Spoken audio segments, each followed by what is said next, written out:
Good morning, dear students. Welcome back in Adarsh Shikshan Sansthan Jodhpur online classes.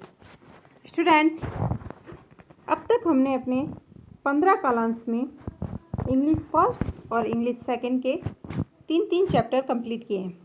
आज हम अपनी English first की book का लेसन 4 जो कि है स्कूल इज़ अ टेम्पल, यानी the school is a temple. School क्या है? एक मंदिर है. तो उस चैप्टर का पार्ट फर्स्ट यानी भाग पहला शुरू करेंगे.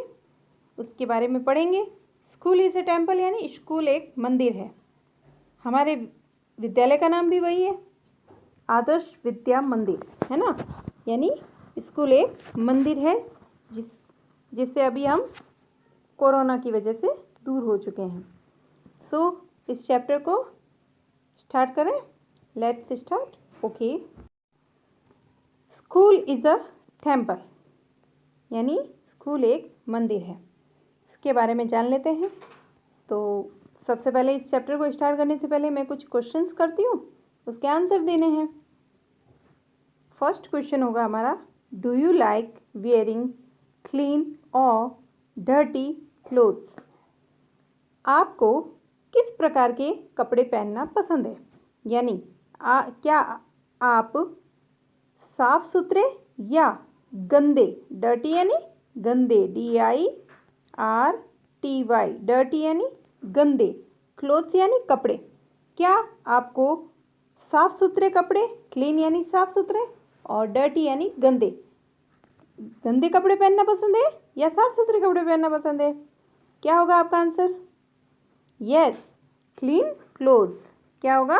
क्लीन क्लोथ्स यानी साफ सुथरे कपड़े आपको पहनना पसंद है. कोई भी गंदे कपड़े पहनना पसंद नहीं करता है.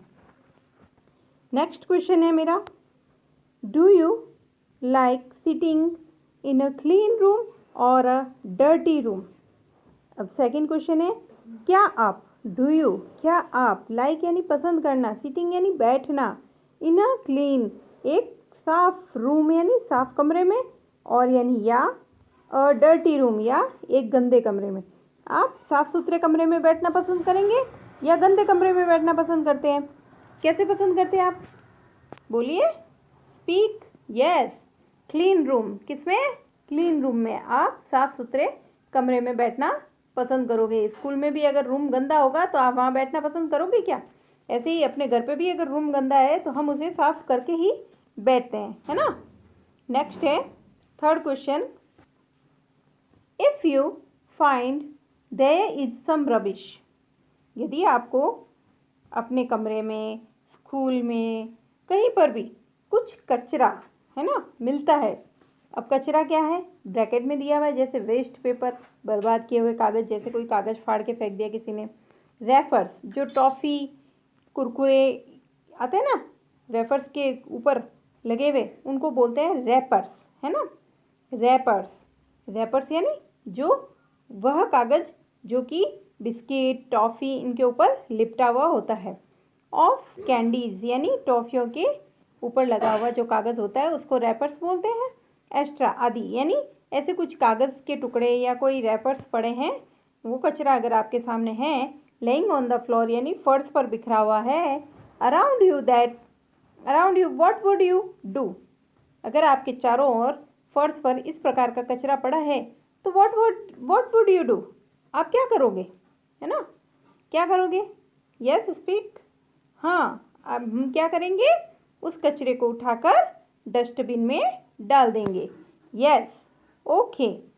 स्टूडेंट्स, अब हम इस चैप्टर को पढ़ना शुरू करते हैं.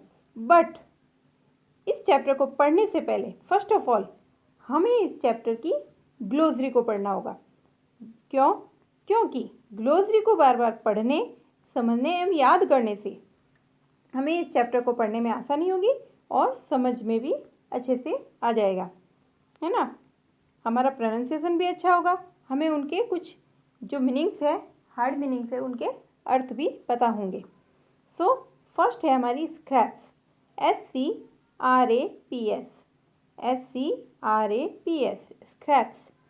स्क्रैप्स क्या होते हैं?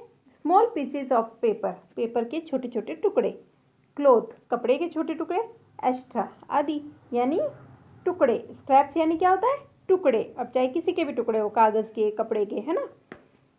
नेक्स्ट है ब्लेम, BLAME, ब्लेम। ब्लेम यानी इल्ज़ाम लगाना, किसी पे झूठा आरोप लगाते हैं, इल्ज़ाम लगाते हैं ना, तो ब्लेम यानी आरोप लगाना, इल्ज़ाम लगाना।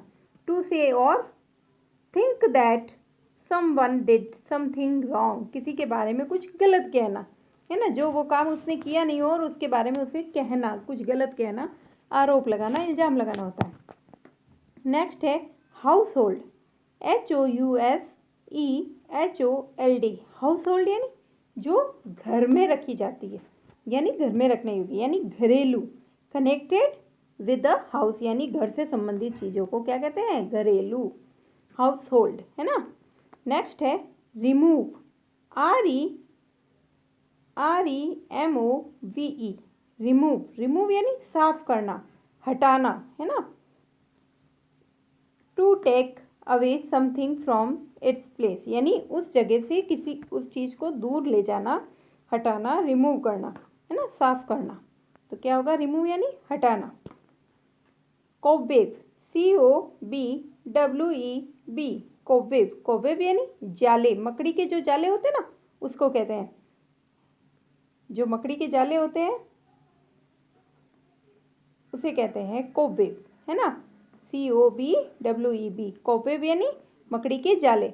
आपके घरों में जाले हैं ना, होते हैं, आप उनको साफ भी करते हो, समय समय पर मम्मी सफाई करते हैं, आपको भी मम्मी की हेल्प करनी चाहिए। A structure made by spiders to catch insect यानी मकड़ी द्वारा बनाया गया एक जाल, वह मकड़ी के जाले कहलाते हैं, है ना। नेक्स्ट है ब्रूम, BROOM, ब्रूम। ब्रूम यानी क्या होता है, यस स्पीक, ब्रूम यानी क्या होता है झाड़ू, जिससे हम कचरा निकालते हैं, घर में कचरा निकालते हो ना आप सभी, यस उस ब्रूम को कहते हैं झाड़ू। A brush with a long handle, जिसका लंबा सा हैंडल हो, डंडा हो पकड़ने का, और ब्रश यानी साफ करने का, यानी आगे जो वो झाड़ू होती है ना और पीछे डंडा होता है लगा हुआ। Used for cleaning the floor, किसके लिए यूज़ किया जाता है, फर्श को साफ करने के लिए, वह क्या कहलाता है ब्रूम यानी झाड़ू। नेक्स्ट है एम्पल, क्या है एम्पल, AMPLE, एम्पल। एम्पल का मतलब क्या होता है प्रचुर, बहुत ज़्यादा, है ना। मोर देन इनफ यानी जिसका अंत ना हो, ख़त्म ना हो, बहुत ज़्यादा, प्रचुर मात्रा में, अत्यधिक मात्रा में क्या कहलाएगा प्रचुर, है ना।